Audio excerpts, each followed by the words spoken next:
One of them is use the technology that's already out there. So many organizations think they have special needs, so they're going to have to create their special tool. No. Just use a whole bunch of tools. If you went to the Obama website, there were 18 different social networks listed. And you could use any of those to link to other people who cared about Obama's campaign. They didn't try to do everything using one tool. And they certainly didn't try to build their own tool. They didn't have time. Another really important rule is don't be afraid to cede control. As long as you know what's going on, it's okay. You don't have to control it. More than 100,000 different groups organized activities. Little things, block parties, debate parties, bake sales. They organized groups to get together to put up campaign signs. Organized on meetup.com or Facebook, truly from the bottom up. And the campaign understood that that's the way they needed to do it. Because the people on the ground were the closest to the problem. They knew how to organize people. And by supporting them rather than controlling them, the campaign succeeded.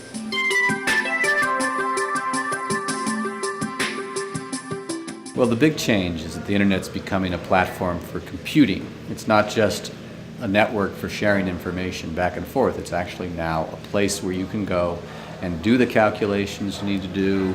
You can store your data, you can combine data, you can do a lot of things that today you typically do in a machine that sits on the premises of your company or on your laptop. That's a fundamental shift. That's what cloud computing is all about. The other big change is that we're going to have a lot more simple devices interacting with the internet. Some people call this the Internet of Things. Sensor nets are a big piece of this.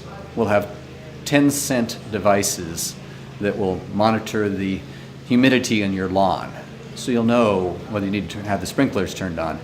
Or actually, you won't know, your computer system will know. And that's just one trivial example.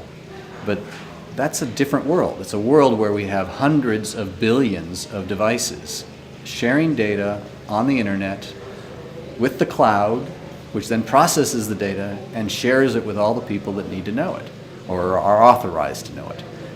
That's a different world than what we have today. It's a global, distributed, virtual supercomputer. That's the way we should think about this, rather than an improvement on the telephone network.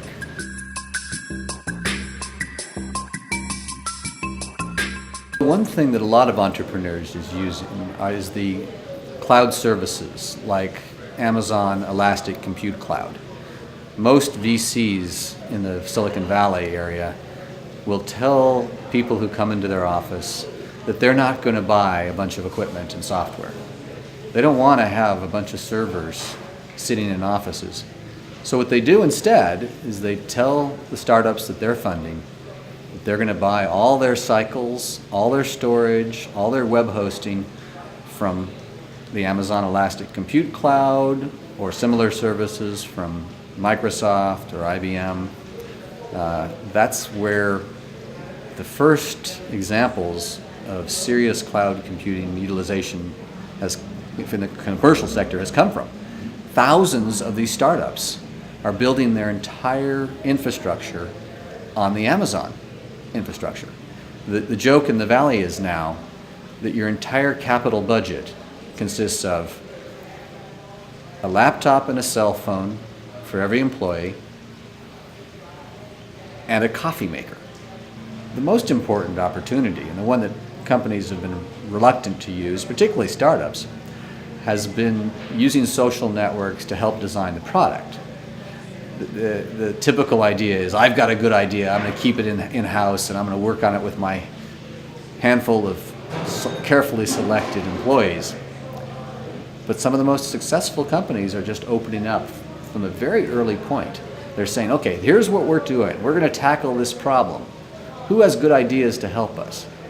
Wired magazine had a famous cover about 2.5, 3 years ago called Get Naked. And it just said, very simply, you got to put everything out there unless there's a really good reason not to. And some companies they put out employee salaries, they put out business plans, they put out product developments.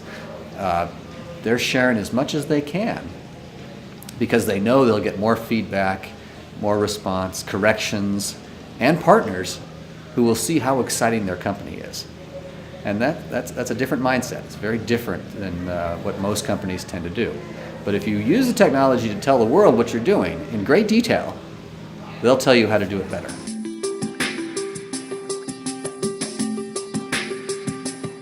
Well, the first one was collaborate, collaborate, collaborate. That means inside your company, that means collaborate with partners, and that means collaborate with customers. This whole idea of democratic innovation, allowing your customers to tell you what you really need, giving them tools that they can not only send you an email and complain about a product, but they can see what other people are saying when they complain and offer solutions, and then see how other people might build on that solution. So having a real dialogue, a many-to-many conversation rather than a one-to-one kind of dialogue. That's something that has been done very successfully at IBM with something called Innovation Jam. The CEO of IBM announced that they were going to have a 3-day interactive dialogue online. Everyone in the company was invited to participate. Out of this process, this jam, would be 10 ideas that would receive $100 million in funding. It was really an opportunity for IBM to create 10 instant startups by taking the best ideas throughout the company, combining them, mixing them, and then letting the good ones come up. That was the most important part of the jam. It wasn't just a suggestion box that collected 10,000 comments. It was feedback that allowed the best ideas to get support, to be refined, to get more support, until finally, at the end of the day, 10 new ideas went forward as projects that are now creating new services and new profits for the company.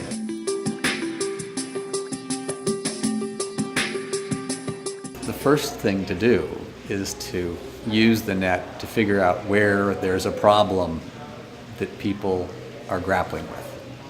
And there's lots of ways to do that: visiting blogs, identifying communities you want to work with, finding out what they're reading, seeing what's their pain. That's where all entrepreneurs, successful entrepreneurs, start first.